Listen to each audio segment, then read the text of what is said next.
right, I'm hoping this is working.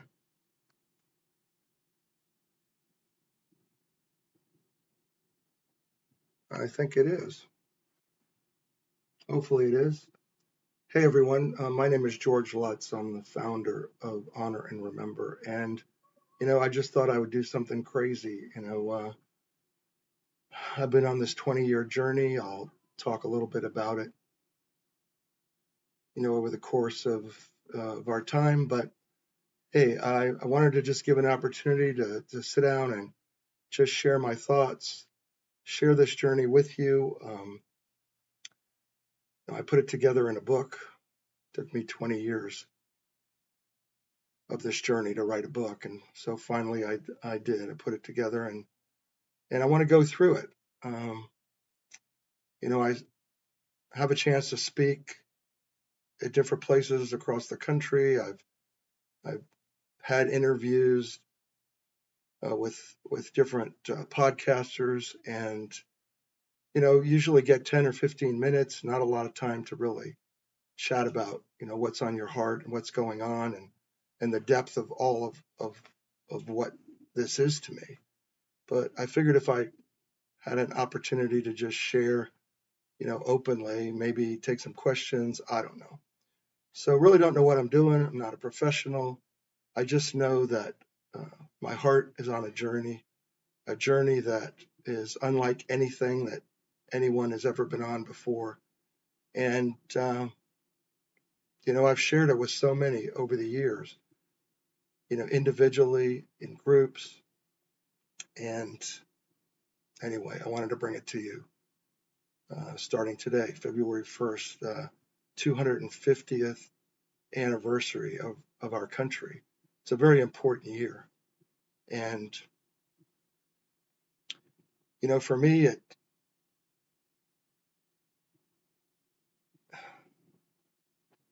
I am nervous about this, guys. I was looking at my beats per minute. I'm at 96 beats per minute, so a little bit nervous, not sure where to go and what direction, and I'm sure I'll get it more together as I I'm able to speak. But I think the hardest thing for me to articulate is that passion that I feel inside for this mission that I'm on. I mean, this mission that is just has gripped me in such a significant way that I just can't let go. It's just every day, it's on my mind, the importance of it and what it means. And anytime I have an opportunity to share that and to instill that flame in somebody else, um, I take it, right? And, it started for me with that knock on the door 20 years ago, that knock on the door when those soldiers brought me those 5 famous words, right? We regret to inform you. And then I would never see my son again.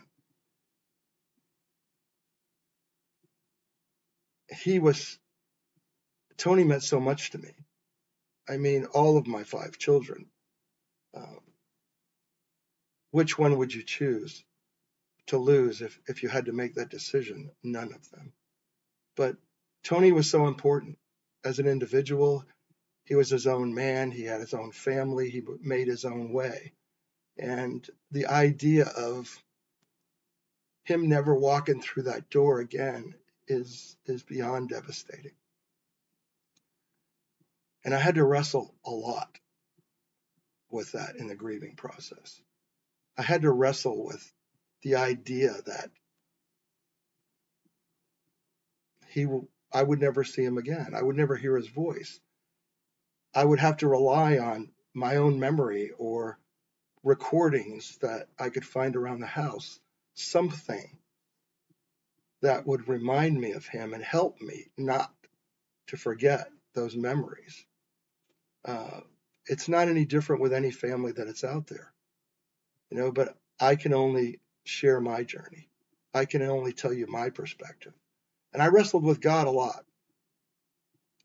lot. and I wrestled with life and death. I mean, all of those things that you would imagine that a family member would go through, maybe that a dad would go through. Maybe you lost someone. Maybe you lost a child. Maybe you lost, someone else close to you. I mean, loss is very similar. It's really how we all grieve that's different. And there is no right and wrong. So one of the things that I did was I went out and shared with other families, shared what I was going through. I wanted to hear what they were going through so that we could get to a point where we had this commonality where we could, bring comfort to each other, bring healing. And I did that time after time after time. I've met family after family after family.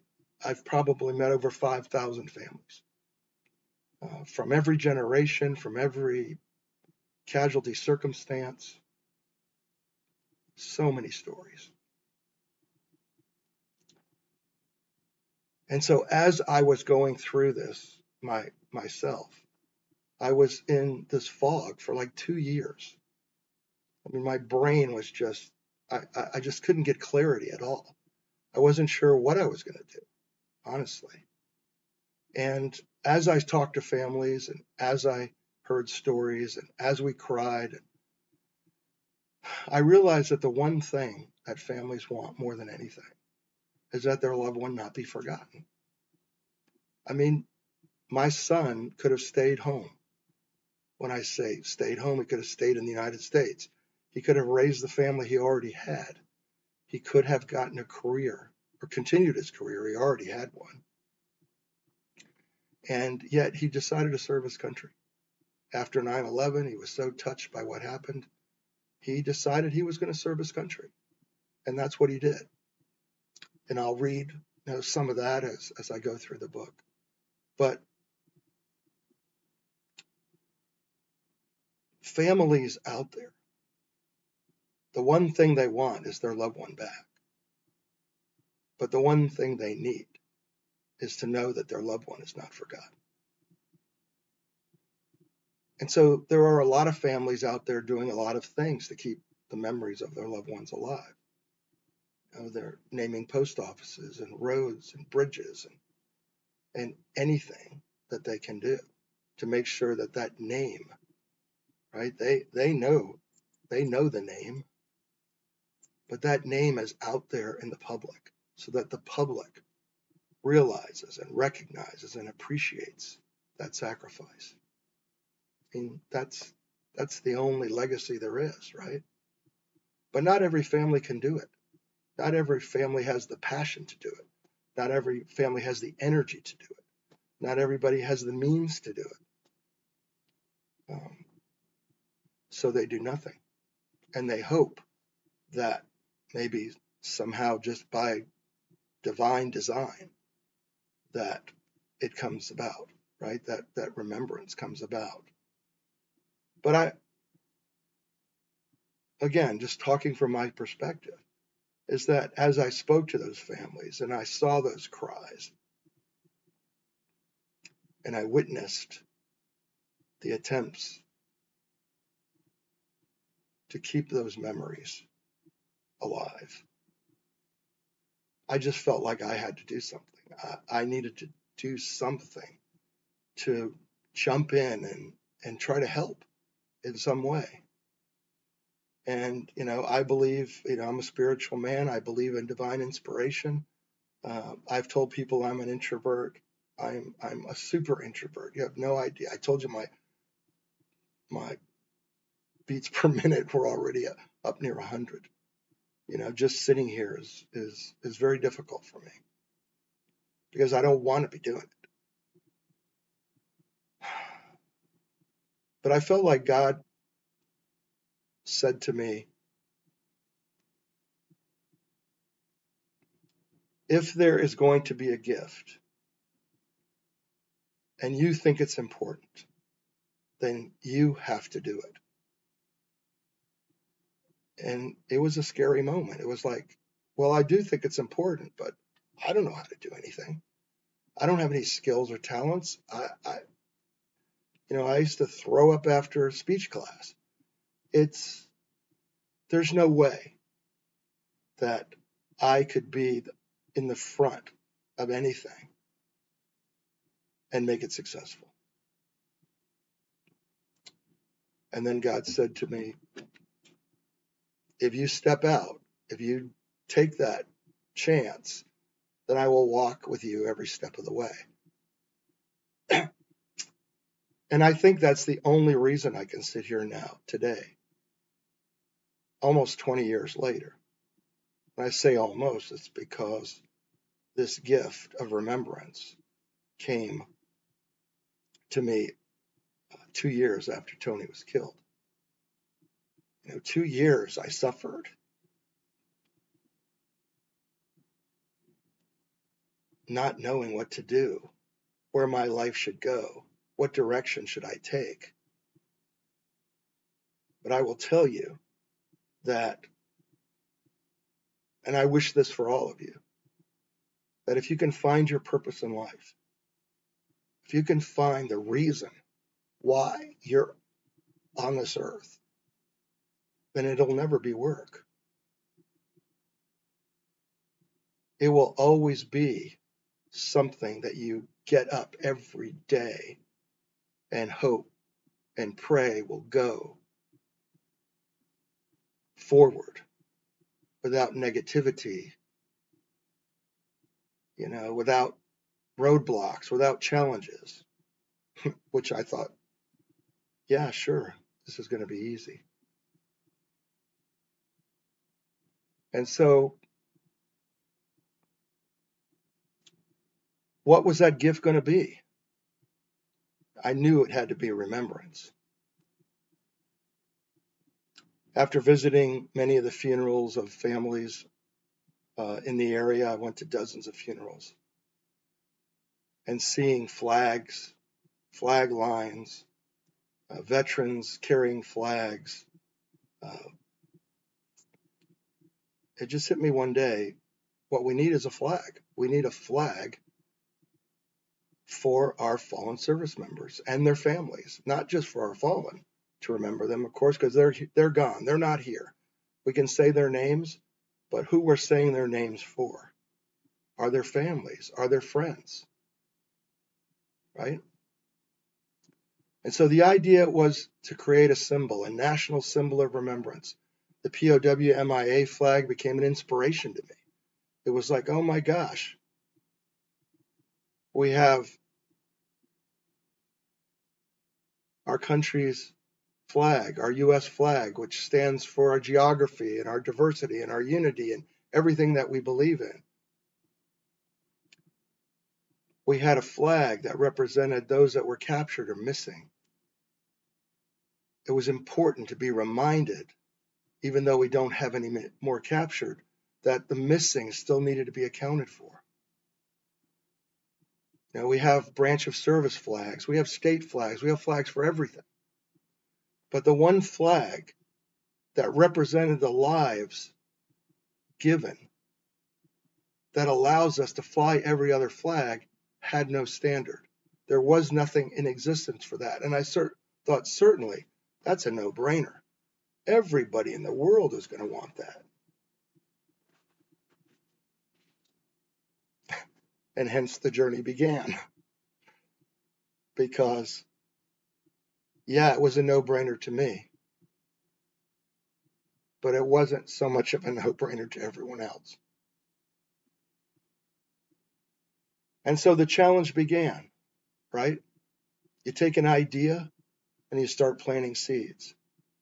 And you start wondering, who's going to listen? Who's going to be on board?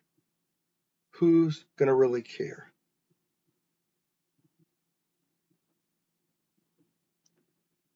And really, that's the journey of this right here. Tragedy to tribute. I've spoken and spoken and spoken 1,000 times, probably. But you never know if you get it all down. You never know if you said everything that you needed to say. And so about 3 years ago, I started to, well, even before then, I started to to write down specific ideas of what I wanted to articulate. I had been taking notes ever since the beginning, but the journey has taken me, and I am going to keep this to half an hour, guys. So I may start reading and then we'll quit and keep going. But I took a lot of notes over those 20 years, and there was a lot of events and a lot of processing and a lot of confrontations and everything else. And so what I'm going to do is I'm going to read a little bit from the book. I'm going to try to read through the first chapter. We'll see if I can do that in the next 15 minutes. But if you haven't seen this, even if you don't believe in what I'm doing and the gift of what this means to so many families out there, at least it's a story about turning tragedy to tribute, about taking something so devastating and turning it into something that can honestly change the mindset of a nation.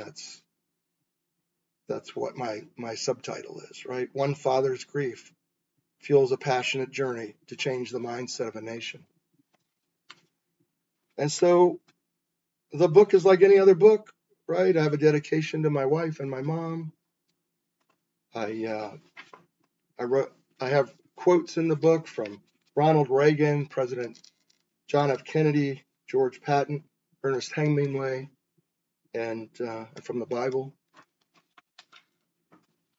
I have a foreword from Dennis Miller. I will talk about Dennis Miller later on as I meet him, but I want to share one quote from him that is especially meaningful to me on one of these pages. Well, it's in the foreword. He says, "I give fair warning to all slumbering bureaucrats. George Lutz will not stop. Like water, constantly pressing on a surface, finding a tiny imperfection in the surface, bearing on it until it becomes a fissure, seeping into the fissure, subtly eroding it, broadening it, cracking it, and eventually torrenting through, he will not stop." I think that if there's one word that I can say about myself, it is persistent. And I am still here, 20 years later, still on a mission to make the Honor and Remember flag our national symbol of remembrance and one of the most recognizable symbols in America. Why? Because without it recognizing the lives that were given, no other flags fly. We don't live in a free country. You'll learn more later, but we started an initiative called the Declaration of Remembrance because 250 years of freedom do not come without 250 years of sacrifice. I mean, that's got to resonate with you. Lives are lost. They're not here to celebrate with us, but we need to make sure that they're never forgotten. How it began. In April of 2003, my 23-year-old son, Tony, arrived at our home unexpectedly. This was not abnormal. We have always been a close family, and he was always welcome to stop by whenever he felt like it. There's going to be some emotion in this, guys. I'm not going to ask forgiveness for that. That day, the same as any other, he sauntered comfortably into the house. There were no indications that he had life-changing news. He just came right out with it. "Hey, Pops, I joined the Army, and I leave for boot camp on Saturday." Any parent can imagine the jolt to the system when something like that comes out of nowhere. I guess I had expected that a decision of this magnitude would have been brought to my attention already. I was not necessarily shocked, but I was surprised. Still, I was proud of my son. Throughout his life, I had talked with him and his brother and 3 sisters about how serving your country is always an option when considering career choices. That being true, I would be lying if I said I hadn't been concerned. Tony, don't you know there is a war going on? You could get hurt, I said. Although as our kids were being raised, there was no spoken of connections to the military, the men on both sides of my family had all previously served. My father, grandfather, and uncle were proud Navy veterans. Additionally, my father-in-law participated as an engineer building planes in Seattle during World War II. This was for Boeing Airlines. They felt a responsible call to serve their country, and they did. This was long before I ever came into the world, and it was only casually spoken about. The underlying military influences existed, but our children were not involved in related conversations and never exposed to the options. We were not surprised that Tony had joined the Army without seeking the counsel of his parents. He was a married man. He was a father. He made his own decisions. And his priority was to provide a good life for his family. In fact, I knew he had joining the military conversations with his wife. And like many other Americans at that time, he was greatly influenced by the terrorist attack on September 11th, 2001. Tony went on to tell me that he had researched all of the different branches of the military and felt called to only one position, a job only offered in the United States Army, psychological operations, PSYOP. Their mantra was win the mind, win the day. And I found out recently that they had another mantra called the last 3 feet. And the last 3 feet meant that their engagement was right up in front with the enemy themselves. Tony was a natural salesman, but instead of selling electronics or software, he would now become a champion of democracy. He would use his gift of persuasion to convince the enemy to lay down arms. He would save lives. This was perfect for him. When I expressed concern for Tony's safety, he told me not to worry and explained why he was taking this step. The women and children of Iraq need our help, and I think with my skills, I can make a difference. He said with great sincerity. I hugged him. I told him I loved him. I told him to keep his head down. After this conversation, I didn't give much thought to Tony being in danger, to be honest. I was excited for him and proud. I was watching my son go on to a great adventure, and I couldn't wait to see him grow and succeed. Watching him mature into a soldier and a successful husband and father was a joy to me. Tony was the second of 5 children. As a child, he was very athletic and always challenged himself physically. He had a determination to participate competitively in every sport he played. After trying soccer and baseball, around the age of 11, he found his love of running. We took the family to a local festival in Virginia Beach, the Pungo Strawberry Festival, in the spring of 1991. During the festival, Tony ran his first mile. After that, running was in his blood, and he never stopped it. For the remainder of his childhood, we were constantly driving him from race to race, where he would usually run both the 5K and the 1 mile. He always participated in as many organized sports as possible and continued to play baseball every spring and summer, even as an adult.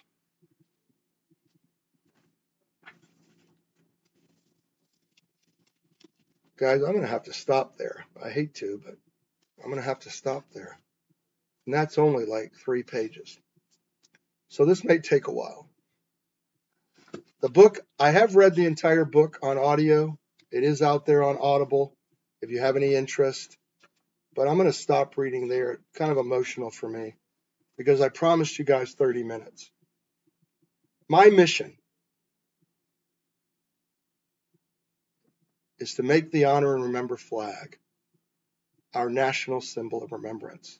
That is the reason that I started an organization. That is the reason I created a symbol. And this year, I believe, is the most important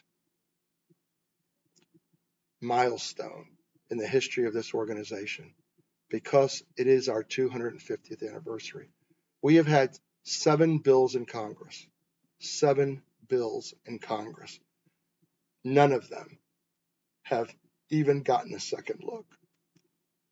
With all of the efforts of so many of you, we have not moved the needle one iota. This year, I believe we need to step up the game. We need to ramp up, and all of you can help. We do have a bill, H.R. 1363. It's in the United States Congress, House of Representatives. And it is my dream after 20 years, that this bill be signed on Memorial Day this year, 2026, on the 250th anniversary of our country. Would you join me in that dream? Would you join me in helping to make that a reality? Please. I hate to say that I'm aging out and my years are waning, but I am. And this is, I can't tell you how much this weighs on those that are involved. And we have created a initiative this year. I'm going to put up a slide.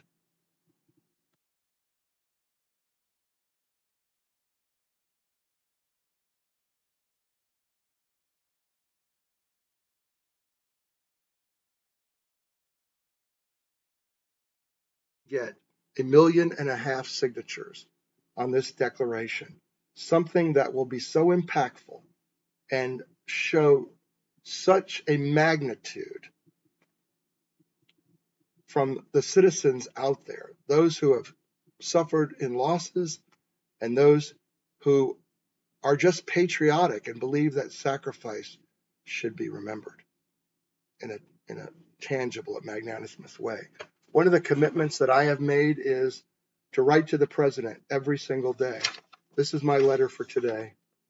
A handwritten letter to the president every single day to hear my plea and to make the Honor Remember flag a national symbol of remembrance so that it stands visible as a reminder to every family in America who has ever sacrificed a loved one, regardless of generation, regardless of casualty type, regardless of circumstance, that their loved one has not been forgotten. Will you guys join with me on that? I've got a couple of minutes left. One of the things that we have been doing for years is presenting personalized flags to Gold Star families. If you're a Gold Star family and have not received a flag, I would ask you to go to the website, honorandremember.org, and to request a flag in the name of your loved one. We have presented nearly 6,000 flags, I believe, over the course of our history. Thousands of families we have been able to give tribute to. But let's say you're not a Gold Star family. Then I would ask that you get a flag, if you have a flagpole, and fly it. Fly it for the families to see it. Fly it at your home, at your church, at your business, at your community center, at your HOA, whatever it might be. Get a flag on a flagpole. And let's give tribute across America to every one of these loved ones and to every family who's left behind. Thank you, guys. God bless you. I hope this was okay. I'm doing my best. I may be in another location as I travel, but thank you, guys. God bless you, and I will hopefully see you next week. Super Bowl or not. Good night.